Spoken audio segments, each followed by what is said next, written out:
Whisky, vodka, bière. Quels alcools les consommateurs africains boivent-ils le plus? La croissance démographique du continent aiguise les appétits des leaders du secteur de l'alcool, comme Heineken, Diageo ou AB InBev. Gin, cognac ou whisky.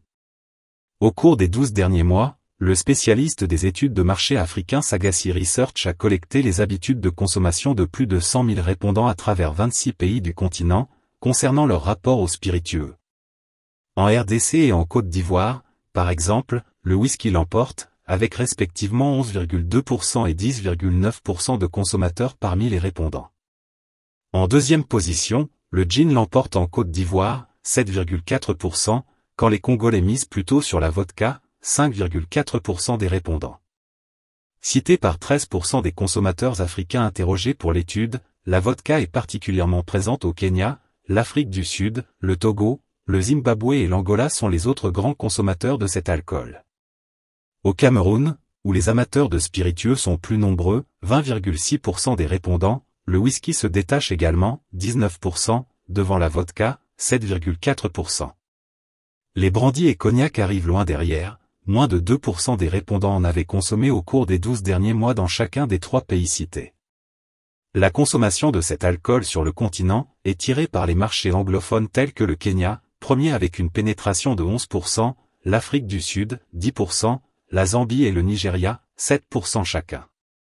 Parmi ceux-ci, l'Afrique du Sud est considérée par l'industrie du cognac comme un marché émergent ayant un poids significatif en dehors de ses marchés historiques. Elle représente même son 5e marché au niveau mondial, relève Sagaci Research. Perspective de croissance. Mais les producteurs de cognac ne sont pas les seuls à lorgner le continent, avec sa croissance démographique et le développement attendu d'une classe moyenne, des efforts importants seront déployés pour construire le marché des boissons alcoolisées, tant de la part des entrepreneurs locaux que des entreprises transnationales, qui dominent aujourd'hui de plus en plus l'industrie de l'alcool, s'inquiète l'OMS dans un rapport axé sur la réglementation du marketing concernant l'alcool, daté de mai 2022. Selon des données collectées en 2016 par l'Organisation mondiale de la santé, OMS, le continent fait en outre encore la part belle aux alcools traditionnels, qui représentent 65,1% de la consommation, devant la bière, 25,5%, les spiritueux, 5,3%, et le vin, 4%. Ce qui donne de belles perspectives à AB InBev et Heineken qui, ensemble, représentent près de 40% de la valeur et du volume des ventes de bière dans le monde, ou pour Diageo et Pernod Ricard, qui représentent près de 20% de la valeur des spiritueux dans le monde. Réglementation à la traîne. Et ce d'autant plus que la vente d'alcool et le marketing autour de ce commerce sont peu réglementés.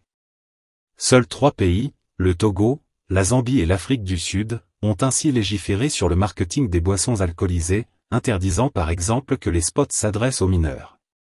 Au Burkina Faso, au Bénin ou en RDC, les annonceurs jouissent d'une liberté totale, assure l'organisation.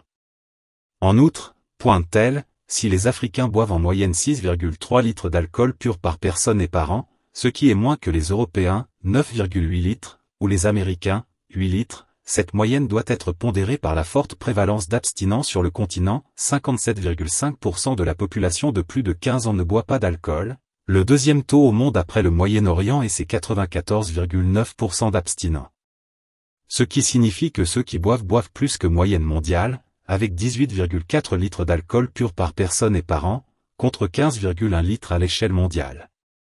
Or, si, du point de vue de la segmentation du marché, les pays à faible revenu offrent un immense potentiel de profit et de croissance pour l'industrie de l'alcool, le préjudice par litre est plus élevé pour les buveurs les plus pauvres, et l'augmentation de la consommation d'alcool aura également tendance à accroître les inégalités sanitaires et sociales entre les sexes et entre les classes sociales, assure l'OMS.